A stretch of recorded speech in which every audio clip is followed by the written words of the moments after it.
Jadi upgrade valve yang dikeluarkan oleh prinsipal kita Siemens tadi ini. Betul. Ini features benefitnya apa Pak? Keunggulan lah ya.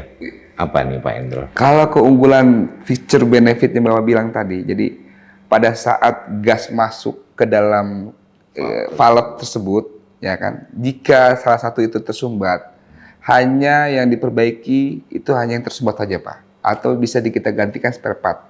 Artinya di dalam valve ini ada kitnya ya? Betul. Jadi ada semacam apa ya, bagian-bagian Bagian-bagiannya si valve. valve. Nah, Bapak bilang cuma ganti bagian kecil Iya. atau kitnya itu? Tidak. Kalau valve sebelumnya kayak mana Pak? Kalau valve sebelumnya jika Bapak terubah satu, Bapak harus ganti satu set valve. Wow, cukup mahal ya Cukup mahal, Pak. pemirsa ya. Betul. Rasanya itu kalau dihargai mungkin bingung kita nyebutnya gitu ya Pak.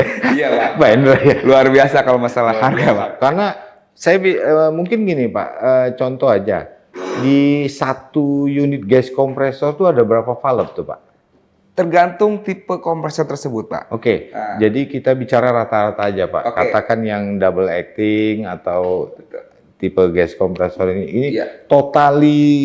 totalinya itu ada berapa? Oke. Dalam satu silinder terdapat 4 inlet dan 4 discharge.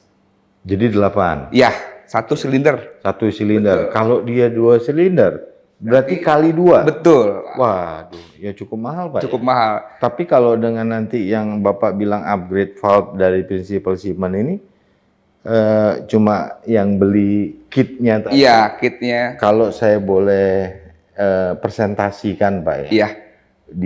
Yang existing maupun yang dengan upgrade itu berapa persen Pak dari perbedaannya itu Pak Endro?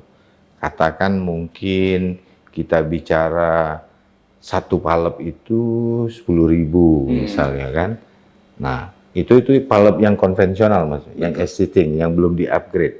Nah, berapa persen dengan yang diganti dengan yang sudah di-upgrade hanya dengan membeli kits atau yang material yang ada di dalam valve itu Pak, kira-kira?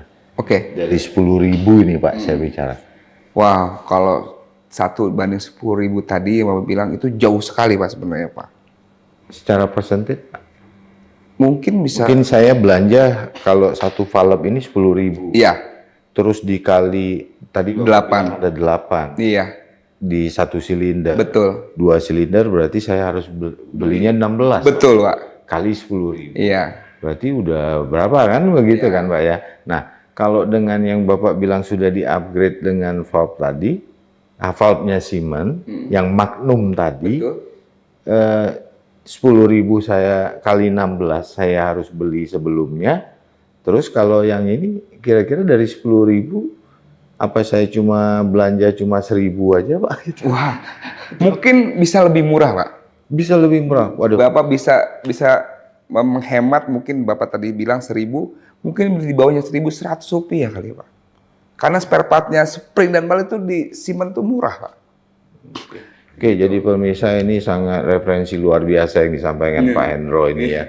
Untuk upgrade yang namanya Magnum valve Pak. Yang memang dibuat oleh Siemens untuk menggantikan valve-valve yang sebelumnya. Betul Pak. Ya, saya kurang paham apa brandnya itu ya Pak. Ya. Tapi nanti referensi ini kita bisa lihat di monitor ini Pak. Wah, ada di features belakang, benefitnya ada ya. Siap. Oh iya, terima kasih. Oke Pak. Sekarang valve Bapak bilang yang paling pertama 36% itu sangat secara persentage akan yang rusak paling duluan. Seandainya kita tidak dari sisi valve, pengaruhnya dampaknya lagi nanti kena kemana itu Pak? Kalau kita tidak antisipasi awal untuk penggantian valve. Oke. Itu yang kedua, presentasi yang kedua setelah valve itu packing Pak. Oke, packing, lalu ke packing itu packing apa Pak? Itu kayak root packing Pak. Packing root. Packing rootnya Pak. Ini yang kebanyakan karena pada dasarnya benda packing itu bergesekan. Oke, jadi ada piston rod Ya, Packing rod, ya, ada liner atau block silinder sendiri begitu Pak? iya betul seperti itu Pak. Oke Pak Hendro, Ya. jadi setelah valve tadi Bapak sampaikan bahwa ada packing rod, Betul. piston, bahkan sampai ke liner Liner, maupun betul, silinder. Artinya Pak, kalaupun itu ikut fail, Iya, dari sisi urutannya maintenance ini, Betul. perawatan itu udah dinamakan apa Pak? itu kalau dari urutan sampai semua sampai liner Pak, ya itu termasuk major overhaul Pak. Sudah major over. Sudah major termasuk major overhaul Pak. Walaupun yang Bapak bilang tadi kalau dari 4.000, 8.000 dan sampai 32.000 harus major overhaul, akan tetapi belum mencapai running hour tersebut, artinya sudah tetap harus Dilakukan major top, overhaul. iya, major overhaul betul. Walaupun ya misalnya mungkin udah 12.000, Iya betul Pak. Baru 12.000, tapi tetap sudah harus dilakukan major. harus Pak. Karena ada fail ya. Fail tadi. Fail tadi. Jadi tidak harus mencapai 32.000 di high speed maupun sudah 24.000 di low speed. Karena ada fail di tengah nih. Betul Kira-kira Pak. gitu ya, Pak? Iya betul Pak. 4.000, 8.000, terus 16.000, belum sampai 24.000 apapun ke 32.000 dia sudah fail, berarti tetap sudah dilakukan. Lakukan top major overhaul. Major. Jadi pemirsa, ternyata luar biasa ini penjelasan Pak Hendro ini.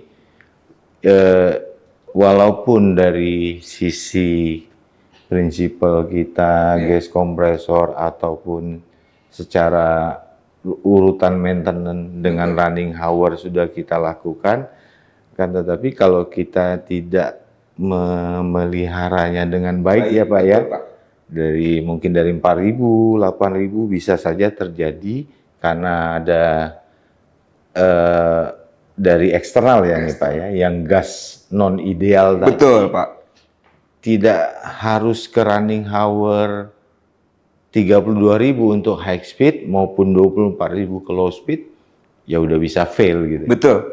Betul sekali Pak Ripin. Karena kan ada eksternal, ya katakanlah gasnya yang non ideal, sehingga membuat fatal akan unit tersebut. Ya. Dan pasti akan terjadi major overhaul. Ya, jadi pemirsa, sobat FMM, jadi sangat kami tekankan perawatan ini sangat perlu ya Pak Hendro. Amat sangat penting Pak. Sangat penting ya. Betul Pak. Dengan adanya rutinitas investigasi maupun kunjungan kita ke klien-klien kita yang Bapak bilang mulai dari Sumatera sampai mungkin seluruh Indonesia nih Pak Hendro ya, Pak, yang mempunyai gas kompresor ini, silakan kontak ke Fajar Mas Muni, baik itu untuk diskusi maupun nanti mendatangi langsung ke para klien-klien ini Pak ya, bisa ya Pak Hendro ya, Bisa Pak. untuk lebih kita detailkan lagi bagaimana sih cara merawat gas kompresor yang